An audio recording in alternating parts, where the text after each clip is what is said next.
নিয়ম পালন করো, 16 মালা জপ করো। Guru Maharaj has at least said that you follow 4 regulative principles and chant 16 rounds. গুরু মহারাজ শিষ্যের প্রতি ভক্তদের প্রতি যে কোনো নির্দেশ দিয়েছেন, তারপরে যে কোনো একটা যদি পালন করবে তার মধ্যে সে গুরু নিষ্ঠা প্রদর্শন করতে পারবে। If the disciple, Guru Maharaj, if he disciples, Guru gives so many instructions. If out of that only one instruction disciple will accept, any instructions, that will bring perfection in the disciple's life. এই সম্পর্কে আমাকে একটা কথা বলছিল যে আত্মতত্ত্ব প্রভু আছেন। আত্মতত্ত্ব প্রভু তোমার জানো না, অনেক পুরনো ভক্ত প্রভুপাদের শিষ্য। উনি বলছিলেন যে প্রভুপাদের কাছ থেকে দীক্ষা নেবে নাকি খুব কাছে গিয়েছেন। So one devotee, very old devotee from ISKCON, Atma Tattva Prabhu, he went very close when he was accepting initiation from Prabhupada. তো ওনার মুখ থেকে খুব গন্ধ বেরোচ্ছিল। তো প্রভুপাদের খুব কাছে গিয়েছে, তো প্রভুপাদের কি তোর মুখে গন্ধ কেন এরকম? So when he went very close to Srila Prabhupada, he had some very bad odor from his mouth. So when he went close to Prabhupada, Srila Prabhupada asked him, why you don't brush your teeth? তো বলছে না না আমার মুখে infection হয়েছে এই জন্য গন্ধ বেরোচ্ছে। So then Srila Prabhupada said, Atma Tattva Prabhu said, I have some infection in my mouth and therefore I am not able to brush. তো প্রভুপাদ বলছেন তুমি ঠিক করে তোর মুখ পরিষ্কার করো। So Srila Prabhupada asked him, you please clean your mouth nicely. তো আত্মপ্রভু বলছিলেন যদি আমি সারা জীবন যদি মুখটা ঠিক করে পরিষ্কার করি, এই যে প্রভুপাদ আমাকে নির্দেশ দিল তোর মুখ ঠিক করে পরিষ্কার করো, আর আমি যদি মুখটা ঠিক পরিষ্কার রাখি এই প্রভুপাদ নির্দেশ পালন করে আমি ভগবত ধামে চলে যাব। So Atma Tattva Prabhu was describing that because Srila Prabhupada asked me to clean my mouth nicely, if my whole life I follow this instruction and I clean my mouth nicely, just by following this one instruction of my Guru, I'll go back home, back to Godhead. তো ব্যাপারে যে গুরুর এরকম অনেক নির্দেশ আমাদের প্রতি রয়েছে, কিন্তু আমরা বুঝতে পারছি না। বলছি না গুরুদেব তো আমাকে কোনো সেরকম নির্দেশ দেয় না। So in this way there are so many instructions from the Guru for us, but we feel like, oh, the Guru has not given us any instructions, we have no orders from the Guru. তো গুরু নিষ্ঠা মানে নিষ্ঠাপর গুরুর প্রতি, নিষ্ঠাবান শিষ্যের প্রতি গুরু নির্দেশ দেবে। So Guru Nishtha means the spiritual master will give orders to the sincere disciples. নিষ্ঠাবান শিষ্য মানে যে নিষ্ঠাবান শিষ্য গুরু নিষ্ঠ শিষ্য, সে তার প্রতি গুরুদেব শুধু নির্দেশ দেবে তা নয়, তার সে নির্দেশটার গুরুত্ব তাকে পালন করবার ক্ষমতাও তাকে দেবে। So for the Guru Nishtha disciple or the sincere disciple, not only the spiritual master will give him the orders, but he will also give him the ability and the intelligence how to follow that order of the spiritual master. কি করে তার নির্দেশকে বুঝতে পারবো আর নির্দেশকে পালন করব, সেটা গুরু কৃপাতে শিষ্য পাবে। শিষ্যের মধ্যে কোনো শক্তি নেই। How he will be able to follow and what is the actual order that the disciple will also get from the spiritual master. The disciple on his own has no power to understand these things. তো এইভাবে যে আমাদের ভক্তি জীবনে উন্নতি করতে হলে গুরুদেবের নির্দেশ প্রতি, গুরু নিষ্ঠা মানে গুরুদেবের নির্দেশ প্রতি কীভাবে আমরা নিষ্ঠা প্রদর্শন করি আর গুরুদেবের কাছে কীভাবে নির্দেশ পালন করি সেই সম্পর্কে বর্ণনা করলাম। So in this way I try to describe you that how in our devotional life, how important it is to receive the order of the spiritual master and how we should sincerely carry out or follow those orders. ঠিক যেভাবে বলা হচ্ছে ভগবান যদি কিছু নির্দেশ দেবে, সেই নির্দেশটা যে চোখ ভগবান বলছেন যে আমার ভক্তের চোখ বন্ধ করে ছুটবে, তাহলে সে স্খলিত হবে না, পড়ে যাবে না। তো গুরুদেবের নির্দেশ ঠিক সেরকম। গুরুদেবের নির্দেশ যদি শিষ্য হৃদয়ে ধারণ করে চোখ বন্ধ করে ছুটে, তাহলে সে ঠিক লক্ষ্যস্থলে পৌঁছে যাবে। So just like it is said that if the Lord will order a devotee to run with his eyes closed, if the devotee will start running, he will never fall. Similarly, if the spiritual master will order the disciple to run also with his eyes closed, if he will start running, he will also not fall. তো এভাবে একান্তভাবে শিষ্যকে গুরুদেবের নির্দেশ পালন করতে হবে। So in this way, the disciple must follow the orders of the spiritual master very, very sincerely. তো বৈদিক গ্রন্থ থেকে শ্রুতি থেকে আমি আর একটা কথা উপনিষদের কথা বর্ণনা করা হয়েছে, এই গুরু শিষ্যের কথা আগে অনেকবার বলেছি। So in the Vedic Upanishads, in the Smritis, there is a very nice story about the relationship between the guru and disciple. কিভাবে একটা গুরু একটা শিষ্য গুরু গৃহে ছিল, So- গুরু গ্রহণ করেছে, তো গুরু কিছুদিন পর দেখে ওকে জিজ্ঞাসা করেছে তুমি কি খাচ্ছ। So a disciple had accepted the shelter of the spiritual master. So and he was staying, he was residing with at the home of the spiritual master. This is during Vedic times. So the disciple was questioned by the guru as to what was his eating arrangement, what he was eating those days. তো শিষ্য বলছে আমি ভিক্ষা করে খাই। So the disciple replied that I go and beg alms and I eat like this. তো গুরু বলছে ভিক্ষা করে খাও, আমি কি তোমাকে বলেছি ভিক্ষা করে খেতে? আমি তো So- তোমাকে ভিক্ষা করে খেতে বলি না, তুমি কেন ভিক্ষা করে খাও? So then the spiritual master questioned him, why do you go and beg? Did I ever ask you to go and beg?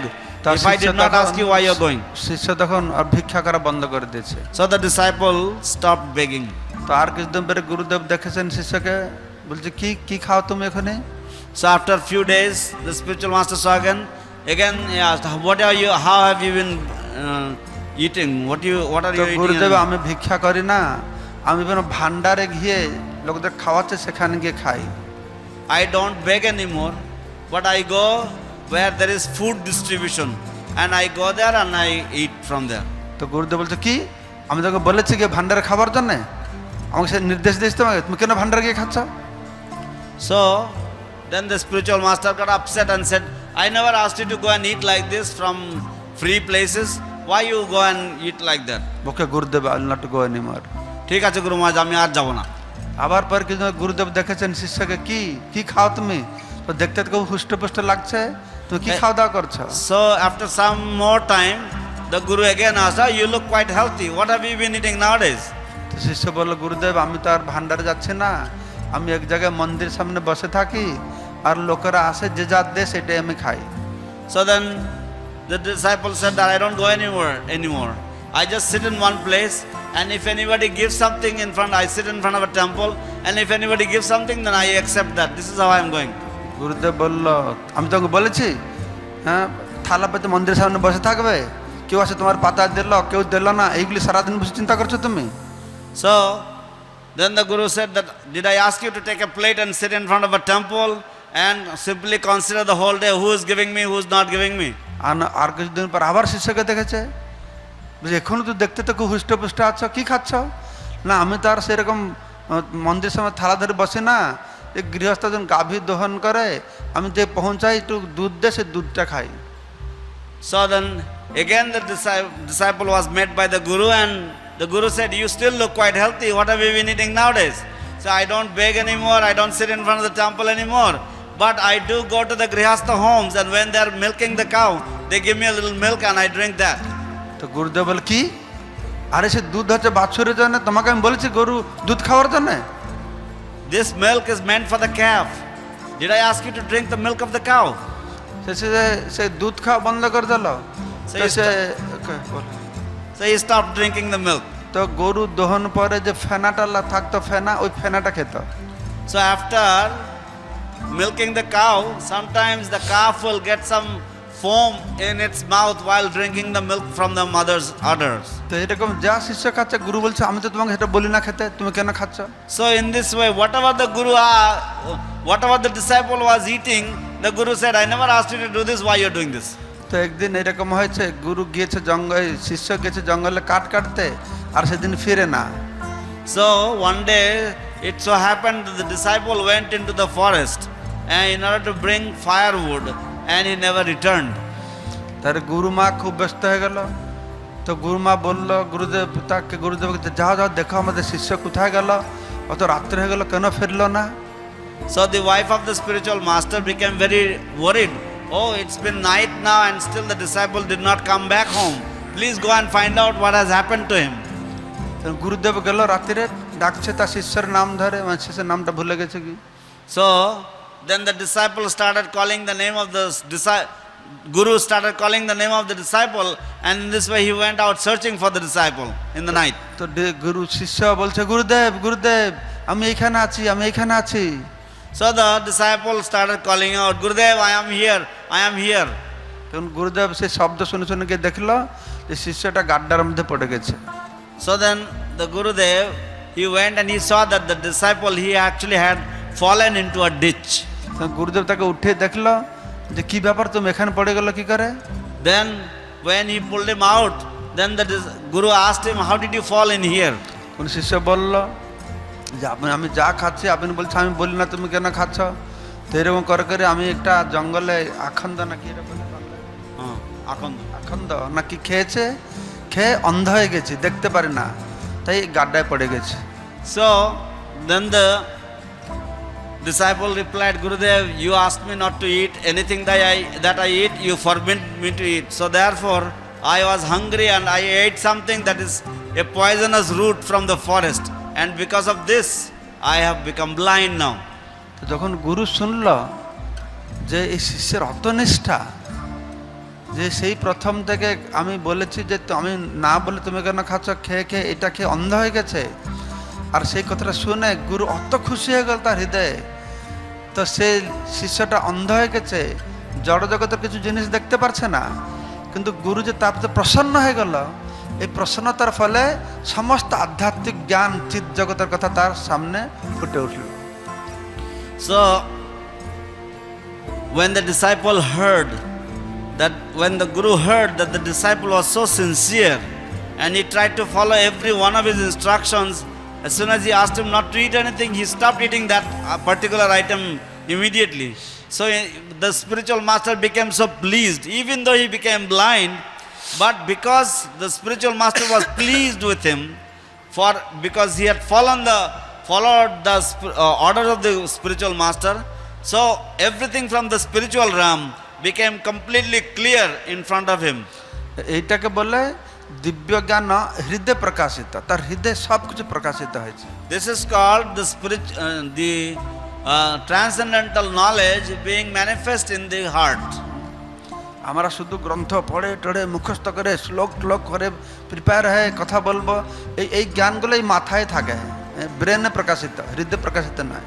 So we try to learn verses, we try to learn different points from scriptures, but all this knowledge remains in our head. It doesn't actually enter our heart. কিন্তু গুরুদেবের নির্দেশ পালনের প্রতি যদি নিষ্ঠা থাকে আর গুরুদেবের আমাদের প্রতি প্রসন্নতা থাকে, তাহলে সেই জ্ঞানটা কী হবে, শুধু মাথায় থাকবে না, সেই জ্ঞানটা হৃদয়ে প্রকাশিত হবে। But if there is sincerity in following the orders of this spiritual master, and if the spiritual master is pleased with the disciple, then actually that knowledge will not simply remain in our head, but it will actually enter our heart. তো প্রতিটা সাধনা, প্রতি প্রকারের সাধনা পন্থা যে রয়েছে, গুরুদেবের গুরুত্ব রয়েছে, কিন্তু ভক্তি যোগে গুরুদেবের ভূমিকাটা অত্যন্ত গুরুত্বপূর্ণ শিষ্যের জীবনে। So for every path, for every endeavor, the necessity of the spiritual master is a must.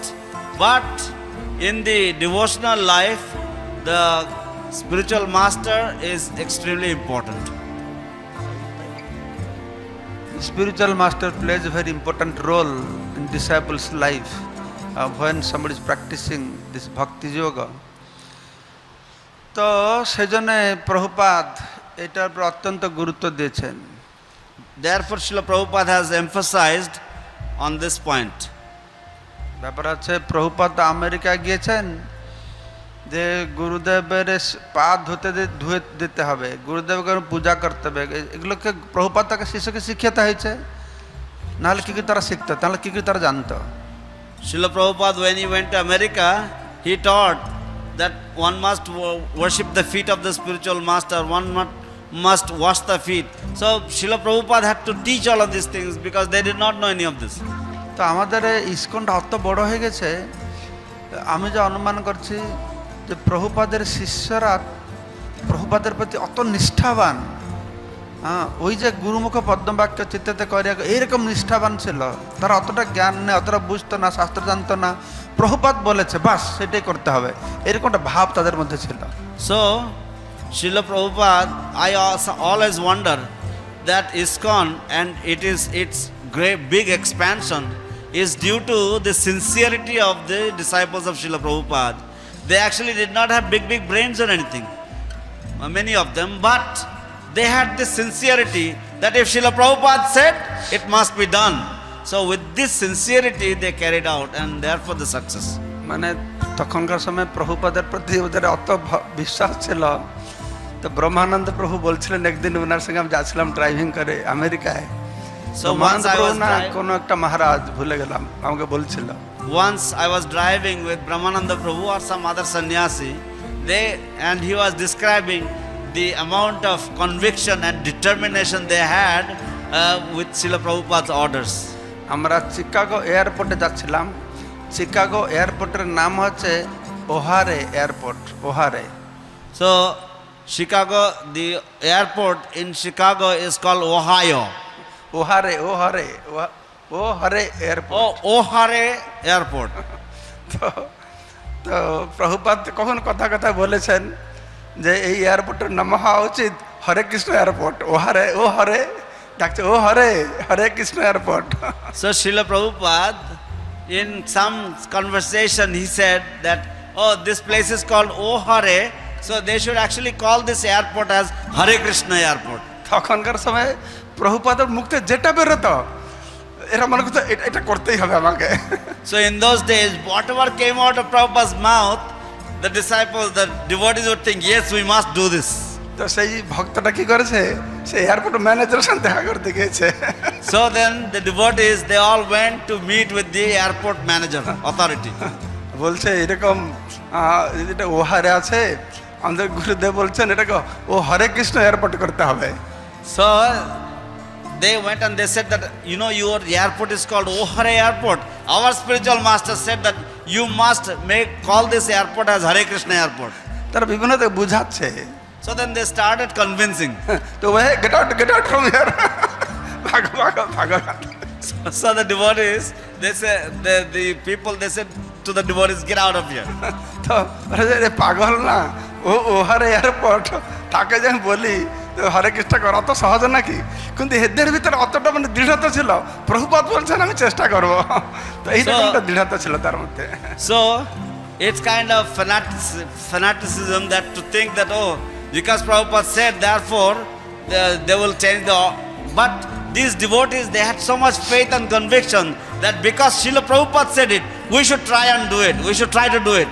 So this kind of conviction and faith they had for Srila Prabhupada's words. তো আমার মনে হয় আজকে ইস্কন অত বড় হয়েছে, তার পিছনে একটা গুরুত্বপূর্ণ কারণ যে প্রভুপাদের অনুগামীরা তার কথাকে অত গুরুত্ব দিয়েছেন, যেন তারা সত্যি সত্যি মনে করছে প্রভুপাদ বৈকুণ্ঠ থেকে এসেছেন, কিন্তু তারা বুঝতে পারছে প্রভুপাদ বৈকুণ্ঠ থেকে এসেছে, তার নির্দেশ পালন করলেই আমাদের উদ্ধার হবে।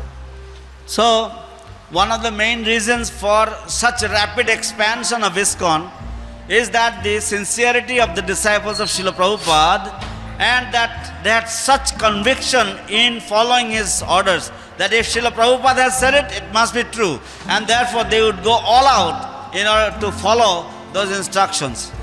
And like it is to be said that Srila Prabhupada is Vaikuntha man, they actually felt that whatever Srila Prabhupada said must be done. তো এইভাবে শিষ্যের প্রতি গুরুর অনেক নির্দেশ থাকে, কিন্তু সব শিষ্যরা বুঝতে পারে না যে গুরু কি নির্দেশ দিচ্ছে।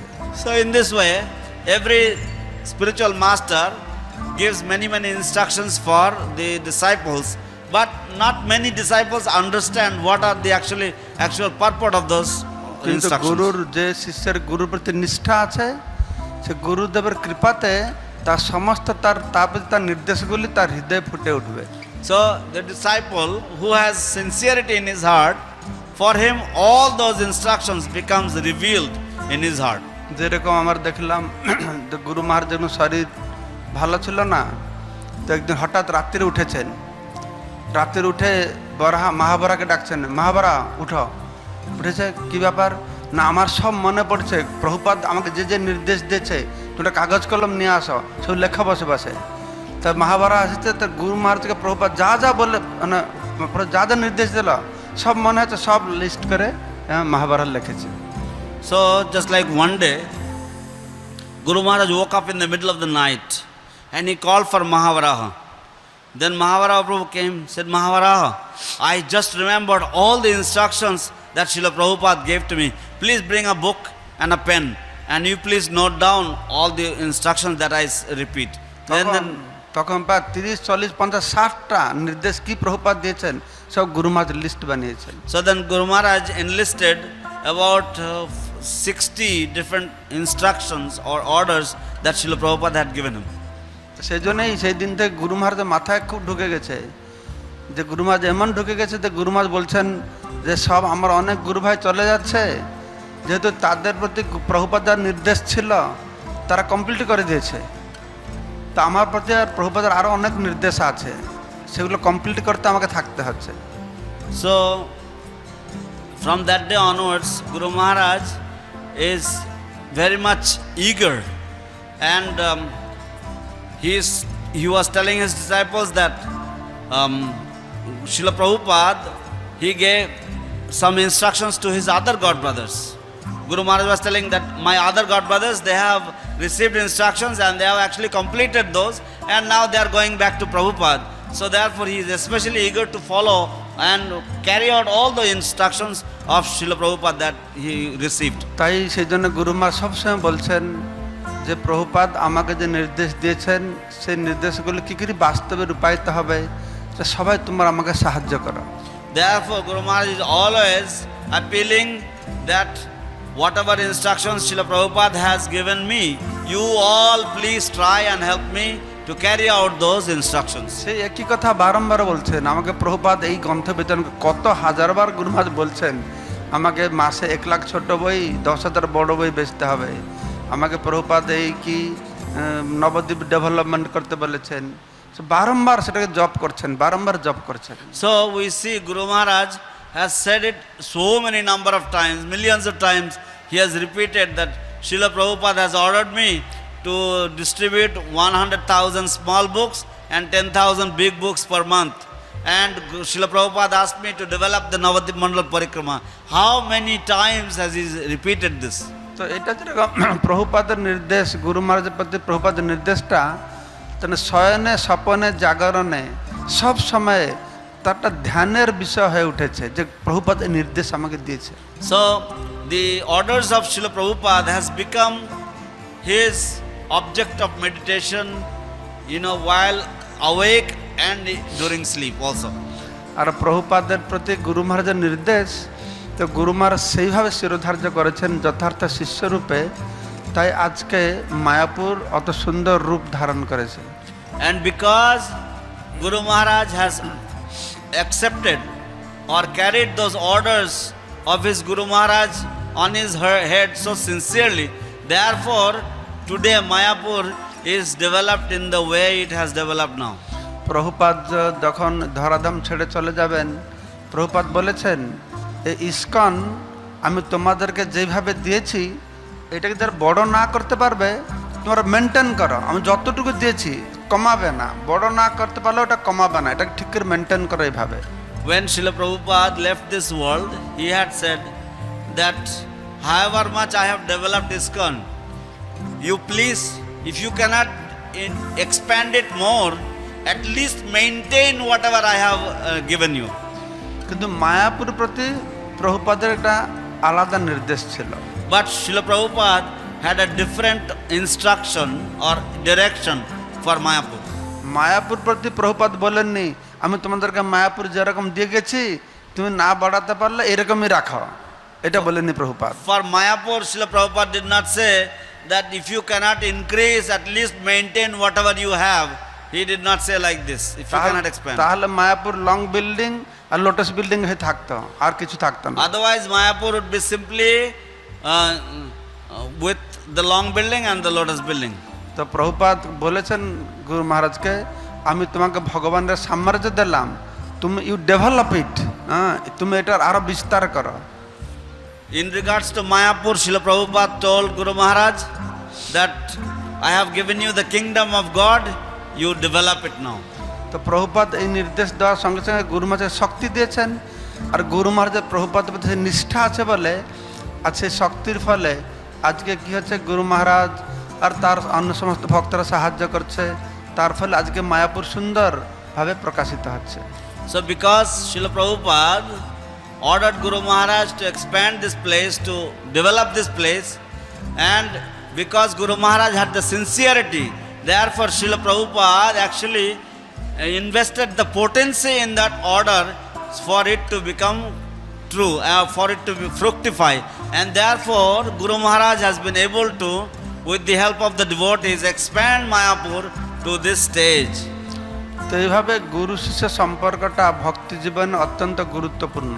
In this way, the relationship between the Guru and disciple is very, very important in devotional life. এটা একটা বাহ্যিক সম্পর্ক নয়, এটা হচ্ছে অন্তরের সম্পর্ক, ব্যক্তিগত সম্পর্ক। This is not an external relationship, but it is a spiritual relationship. It is an internal relationship.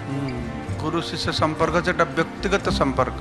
It is a personal relationship. এটা বাহিরে দেখাবার মতন ততটা নয়, বরঞ্চ ভিতরে অনুভব করা আর সেই সম্পর্কে সুদৃঢ় করার ব্যাপার। So it is not a matter to show off or anything, but to accept it internally and to make it, concretize that relationship.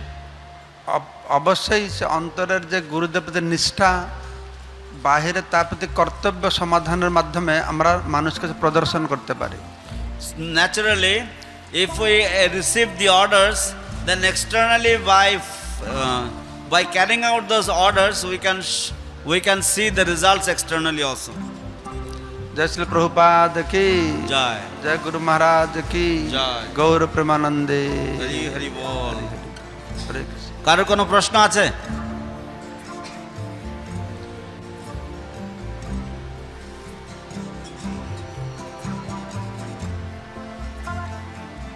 আমার একটা প্রশ্ন আছে।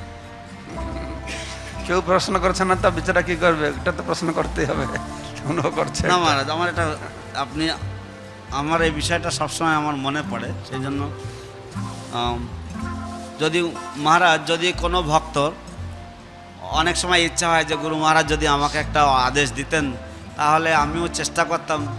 আমরা যখন বিশেষ করে শুনি যে ইদানিং খুব শোনা যাচ্ছে ভক্তিচার স্বামী গুরু মহারাজকে শিল প্রভুপাদ বলেছিলেন তুমি আমার সব বই বাংলায় অনুবাদ করবে। তারপরে আমরা শুনি গুরু মহারাজকে শিল প্রভুপাদ বলেছিলেন তুমি আমার জন্য একটা গোলাপ ফুল এনে দাও, তুমি মায়াপুর ডেভেলপমেন্ট করো, তুমি এটা করো ওটা করো। গুরু মহারাজ এক একজনকে গুরুদেব এত এত উপদেশ দেন। আবার দেখি যে কিছু কিছু শিষ্য রয়েছে তাদেরকে শিল প্রভুপাদ কিছুই বলেননি, কোনো কিছুই বলেননি, শুধু বলেছেন 4টে নিয়ম পালন করো, জপ করো। হ্যাঁ, তো যখন কোনো শিষ্য কোনো রকম উপদেশ না পায়, হ্যাঁ, তো তখন তার কি মনে করা উচিত? তার কি মনে করা উচিত ঠিক আছে শুধুমাত্র আমার কোটা যেটুকু, যে 4টে নিয়ম পালন আর 16 মালা জপ এটুকু করব? না, যখন সে গ্রন্থ আদি পড়ে যদি সে কোনো উপদেশ মনে করে এবং তার দ্বারা অনুপ্রাণিত হয়, তো সেগুলোকে গুরুদেবের আদেশ বলে মেনে করে সেগুলো ক্যারি আউট করা উচিত। আমি ট্রান্সলেশন করব। গুরু মহারাজ এটা বলছেন 2-3 sentence, you make your sentence too long. So my question is that if a person does not receive the order of the spiritual master directly in any order, like many of our gurus, they receive direct orders from Prabhupada. So in that case, should he consider that whatever he got the orders, like following 4 regulatory principles and chanting 16 rounds, apart from that, if he reads some books or something, if he finds something inspiring, should we accept those as the order of the spiritual master? তো ব্যাপার হচ্ছে যারা সেরকম ভাগ্যবান আছেন, গুরুর ঘনিষ্ঠ আছেন, গুরুর কাছে রয়েছেন, গুরুদেব তাদেরকে কিছু ব্যক্তিগত বিশেষ নির্দেশ দিয়েছেন। So those such fortunate souls who are very close to the spiritual master and who are actually confidential servants of the spiritual master, Gurudev gives them some particular instructions. তো কিন্তু তাপ ছাড়া গুরুদেব তো বহু জেনারেল, শুধু জপ করা, 16 মালা জপ করা আর চারটা নিয়ম পালন ছাড়াও যেরকম গুরু মহারাজ বারংবার আমাদেরকে বলছেন, আমি এই গ্রন্থ বিতরণ করতে চাইছি, নবদ্বীপমণ্ডল ডেভেলপমেন্ট করতে চাইছি, টিওবিপি দেখতে চাইছি, অনেক জিনিস তিনি বলছেন, এইসব নির্দেশ দিচ্ছেন। So, apart from the four regulative principles, Guru Maharaj in general, he gives some instructions, but then very, very openly he says that I am trying to expand the book distribution, I am trying to open the TOVP, I am trying to develop the Navadvip Parikrama. In this way, so many different projects he has. তো ব্যাপার হচ্ছে এই নির্দেশের মধ্যে যে কোনো নির্দেশকে যে কোনো শিষ্য যদি দৃঢ়তার সঙ্গে গ্রহণ করবে আর সেটা সফল হওয়ার জন্য চেষ্টা করবে, তো সেটাও এটা গুরু নিষ্ঠার প্রমাণ। So the point is that if any of these instructions or any one of these instructions the disciple will accept in his heart and sincerely try to fructify it, sincerely try to carry it out, that is also a sign of proper sincerity. তুমি দৃষ্টান্ত দেখাচ্ছ, ছিল ভক্তর মহারাজকে প্রভুপাদ গ্রন্থ অনুবাদ করতে বলেছিলেন, গুরু মহারাজকে গোলাপ ফুল আনতে বলেছিলেন, বিশেষ নির্দেশ। কিন্তু এও দৃষ্টান্ত আছে, প্রভুপাদ আরও অনেক ভক্তরকে অনেক ব্যক্তিগত নির্দেশ দিয়েছে, কিন্তু তারা এখন ইস্কনেই নেই, তারা ভক্তি জীবন আছে না ঠিক নেই। So just like I gave example that some Bhakticharu Maharaj was instructed to translate books, Jayapataka Swami Maharaj was instructed to bring rose flower, but then Srila Prabhupada also gave many, many personal instructions to so many disciples, so many other disciples also, but they are not even in ISKCON these days.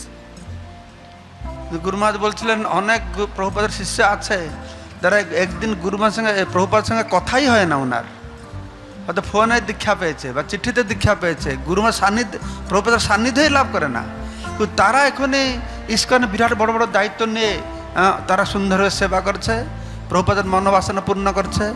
এটা কি করে সম্ভব হয়েছে?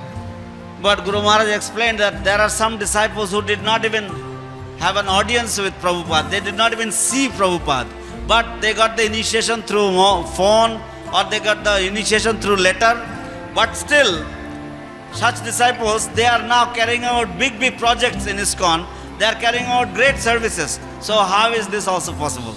তো সেই জন্য এটা ঠিক ব্যক্তিগত নির্দেশ পেলে একটু উৎসাহ বেশি থাকে, কিন্তু ব্যক্তিগত নির্দেশ না থাকলে গুরুদেবের যে বহু নির্দেশ রয়েছে সেই নির্দেশকে যদি নিষ্ঠার সহ হৃদয় গ্রহণ করবে তাহলে সে ভক্তি জীবনে সফলতা লাভ করবে। So it is a fact that if one gets some direct instructions for the spiritual master, that is very wonderful. But even if he does not receive any direct orders from the spiritual master, but if he will follow any of the instructions of the spiritual master, his devotional life will be successful. আরও যে তিন শ্রেণীর শিষ্যের কথা বলছিলাম, একটা শিষ্য তার নির্দেশ শুনে যাবে ফিরবে না, আরেকটা শিষ্য গুরু নির্দেশ দেবে তাহলে এটা করবে। যে এক নম্বর শিষ্য সে গুরু নির্দেশ দেওয়ার আগেই জেনে যাবে যে গুরুদেব কি চাইছে, গুরুদেবকে বলতে হবে না তুমি এটা করো, সবাই জানে গুরুদেব কি চাইছে। Like it was being explained that there is three types of disciples. One disciple, you give him an instruction, he will never come back. The other disciple, he waits for the order to come and then he carries them out.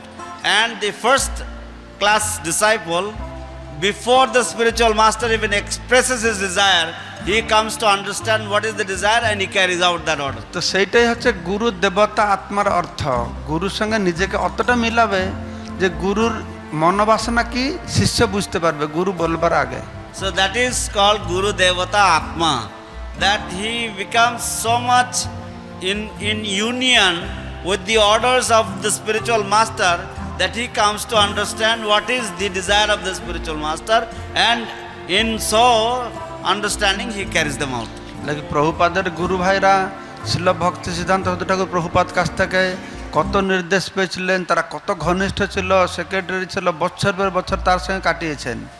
কিন্তু আমাদের ছিল AC ভক্তের সঙ্গে প্রভুপাদ সেরকম সময় কাটাতে পারেনি, কিন্তু ওই যে একটা নির্দেশ পেয়েছেন ছিল ভক্তেন ঠাকুর প্রভুপাদ বললেন তুমি পয়সার টাকা পেলে গ্রন্থ ছাপাও আর একটা ইংরাজি ভাষার মধ্যে তুমি প্রচার করো, বাস সেইটুকুতেই সেইটাকে গ্রহণ করলো, আজকে সারা বিশ্বতে বিরাট আন্দোলন সৃষ্টি হয়ে গেল। So just like Srila A.C. Bhaktivedanta Swami Prabhupada, he had so many god brothers, senior god brothers, who were servants and secretaries of Srila Bhaktivedanta Saraswati Thakur, and who received so many orders from him. But Srila Prabhupada, he was staying far away, and he only got this one or two orders, that if you get any money, please print books, and that you please preach the message of Chaitanya Mahaprabhu in the English speaking world, in the English language. So these are the few orders that he received. তো এইরকম বিভিন্নভাবে সেবা নির্দেশ পাবে। যেরকম গুরুতর যে কোনো কথা, যেরকম কোথাও ট্যাপ পড়ে যায়, খোলে যায়, এটা প্রভুপাদ মর্নিং ওয়াক করছে, তো একটা জায়গায় জল টপ টপ করে পড়ছে, এই কেন কৃষ্ণ শক্তি এনার্জি নষ্ট করছো, তো জল প্রভুপাদ বন্ধ করলো।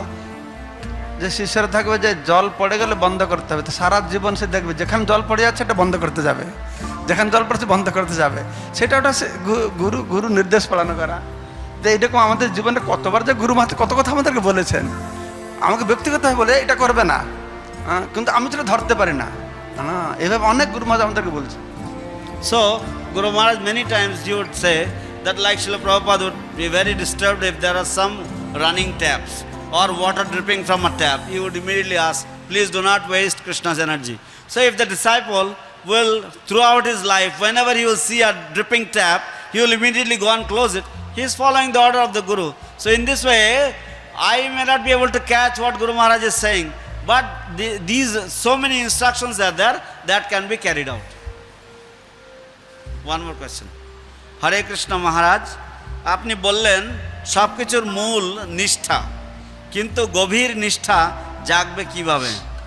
Everything, the essence of everything is sincerity. How can we get very deep sincerity? How can we have that? নিষ্ঠা কে প্রশ্ন করেছে?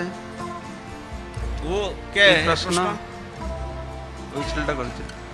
তো তোমার নিষ্ঠা স্তরে আসা কোথায়? প্রথমটা কি? How do we come to the stage of nishtha?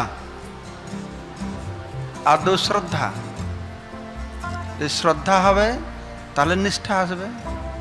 If you have faith, শ্রদ্ধা শব্দে বিশ্বাস কহে সুদৃঢ় নিশ্চয়, কৃষ্ণ ভক্তি করলে সর্বকর্ম কৃত হয়। যদি সেই শ্রদ্ধা, সেই দৃঢ় বিশ্বাস আছে গুরুদেবের প্রতি, গুরুদেবের নির্দেশের প্রতি, আমার জীবনে গুরুদেবের ভূমিকার প্রতি শ্রদ্ধা আছে, বিশ্বাস আছে, সেখান থেকে নিষ্ঠা আসবে। so the sincerity or nishtha will come if we have faith, and if we have faith in that spiritual master's role in my life. If we have faith in all of this, then ধন্যবাদ মহারাজ। আমরা দেখছি এই ছিল ভক্তিচারু স্বামী মহারাজের শ্রবণ উৎসবে সবাই ভক্তরা গুরু মহারাজ কাকে কি বলেছেন এখন বলা শুরু করছেন বা বলছেন। তারা যখন গুরু মহারাজ থাকেন এই উৎসাহটা আসে না, এই গুরু মহারাজ চলে যাওয়ার পরে সবাই বলা শুরু করেছেন, আমাকে গুরু মহারাজ এই বলেছিলেন, এই বলেছিলেন। তা আমার প্রশ্ন হচ্ছে, গুরু মহারাজ থাকাকালীন সেই উৎসাহটা বা সেই ধরনের নির্দেশ কি আমাদের মনে পড়ে না? না কোনো দেখা যায় গুরু মহারাজের শ্রদ্ধাঞ্জলি লিখতে গেলেও কত চিন্তা করতে হয়, কি লিখবো না লিখবো, কিন্তু এই সময় তো এই শ্রবণ উৎসবে অনেক কিছু সবাই বলছি দেখছি, এটা একটু জানতে চাইছি। during this Shravanotsav for His Holiness Bhakticharu Swami Guru Maharaj, we noticed that so many disciples, they started coming up with so many things that their spiritual master had told them, and they started remembering. But unfortunately, Maharaj, during the presence of the spiritual master, we don't realize this. We don't actually remember so much, and we don't take it so seriously also. Now, for example, even to ask the devotees to write a Vyas Puja homage, you know, we start this, they dilly-dally and they delay and they are not interested. So, Guru Maharaj, how, why and how can we come to terms with this? তো ব্যাপার হচ্ছে যখন গুরুদেব থাকেন না তখন we take it as granted. কি বললে বাংলায় ওটা? Take it as granted. আচ্ছা আচ্ছা আচ্ছা, গুরু মহারাজ যখন থাকেন তখন আমরা মনে করি কি ও তো উনি তো আছেনই, আমরা অতটা গুরুত্ব দিই না। তো ঠিক যেরকম এই লকডাউনের আগে আমরা পরস্পর সঙ্গে মিলন হতো, সাধু সঙ্গ হতো, কিন্তু আমরা কোনো গুরুত্ব দিতাম না। এই লকডাউনে পড়ে গিয়ে এখন বোঝা আছে, বিশেষ করে গৃহস্থ ভক্তরা যারা ঘরে বন্দি আছে, মন্দিরে আসতে পারছে না, সাধু সঙ্গ করতে পারছে না, বুঝতে পারি এই ব্যাপারে সাধু সঙ্গ না হওয়া কত কঠিন রে বাবা। So just like prior to this lockdown, we would meet and we would congregate, but we never took it as seriously. But after the lockdown, we can really understand the importance of devotee association, especially the Grihastha devotees who are locked away and they cannot come out. So for them it is such a austerity and they can understand how important it is. আর এটা বলা হয়েছে আমাদের প্রেমাস্পদ বিষয়ের প্রতি তার সঙ্গে যখন union যুক্ত থাকি, তার থেকে বিরহে আমাদের সম্পর্কটা আর ঘনিষ্ঠ হয়ে ওঠে। It is said that if we are in union with our lovable object, when there is separation from our lovable object, at that time that the love between the lovable object and the person who is loving becomes much more intense during the period of separation. তো মহারাজ যখন ছিলেন, ওনার সঙ্গে আমরা যুক্ত ছিলাম। মহারাজ চলে যাওয়ার পরে সে বিরহটা ওনার সঙ্গে আমাদের সম্পর্কটাকে আরো দৃঢ়ীভূত করেছে। When Maharaj was দৃঢ়ীভূত করার ফলে আমরা মহারাজের প্রতি যে ভাবটা আমার প্রকাশ করতে পারছি। When Maharaj was present, we were regularly getting his association.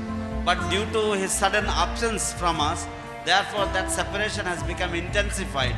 And therefore we are able to feel his presence even more, even in his absence. His Holiness ভক্তিবৃন্দ Govinda মহারাজ বলছিলেন যে উনাকে অ্যাপ্রিসিয়েট করে, মহারাজকে অনেক কথা বলছিলেন। তো উনি পস্তাচ্ছেন, তুমি চলে গেছো, তোমার সম্পর্কে ভালো কথা বলার আমার অনেক ছিল, তোমার সামনে আমি বলতে পারলাম না, এবং তোমার পিছনে সেগুলো আমাকে বলতে হচ্ছে, আমি কি বিরাট ভুল করেছি। Like Bhaktibringa Govinda Maharaj was explaining that I could have spoken these words of appreciation while you are present, but I didn't consider it so important to tell you while you are present. But now I am having to say all of this while you are gone.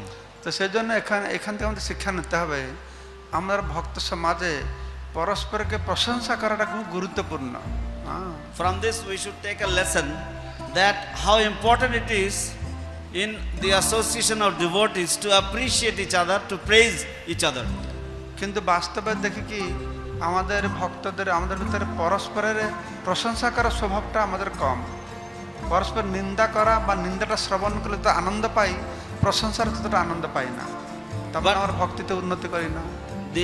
The factual, in reality what we notice is that we do not have the nature to glorify and appreciate devotees or to praise devotees, but instead we take great pleasure in criticizing or listening to devotee criticism.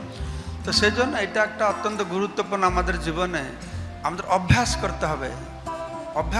পরের গুণগান করা, ভক্তের মহিমা গান করা, প্রশংসা। প্রতিটি ভক্তের মধ্যে কার মধ্যে যদি 90 গুণ খারাপ গুণ আছে, 10% ভালো গুণ আছে, তাহলে সে 10% ভালো গুণই আমরা প্রশংসা গান করবো সবসময়। So that is why it is a very important practice that we start to appreciate and glorify and praise devotees. Even if somebody has 90% bad qualities, if that person has 10% good qualities, we should try to glorify those 10% good qualities. কেন যে গুরু মহারাজ বলছেন, যদি আমার পরের প্রশংসা করবো, ভালো গুণ সম্পর্কে চর্চা করব, সেই ভালো গুণগুলি আমাদের মধ্যে প্রকাশিত হবে। আর খারাপ গুণগুলি বেশি আলোচনা করব, ওই খারাপ গুণগুলি আমাদের ভিতরে প্রকাশ Guru করবে। Maharaj has said that if we praise the good qualities of others, those good qualities will have effect in our being. But if we criticize others, then those criticisms, those bad qualities of others will actually enter us. তো সেই জন্য আমরা ভক্তরা যখন প্রকট লীলা করছেন প্রকটিত আছেন তখনও প্রশংসা করব আর ভক্তরা অপ্রকট হওয়ার পরেও তাদের গুণগান করব আমাদের Therefore- কল্যাণের জন্য। Therefore, for our spiritual benefit, we should always glorify the devotees while they are present with us and also when they depart from this world. তো সেজন্য আমাদের সংকীর্তন ডিপার্টমেন্টে প্রতিটি ভক্তের জন্মদিন পালন করা হয়। Therefore, in our Sankirtan department, every devotee's birthday is celebrated.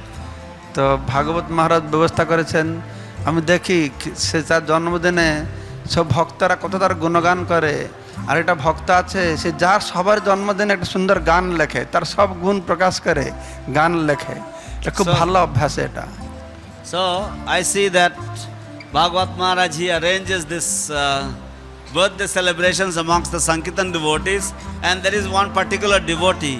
He writes a Bengali poetry or Bengali song for each of the devotees' birthday, and he picks out all the good qualities of devotee and he puts them in a nice, beautiful song. So, this is a very, very good practice.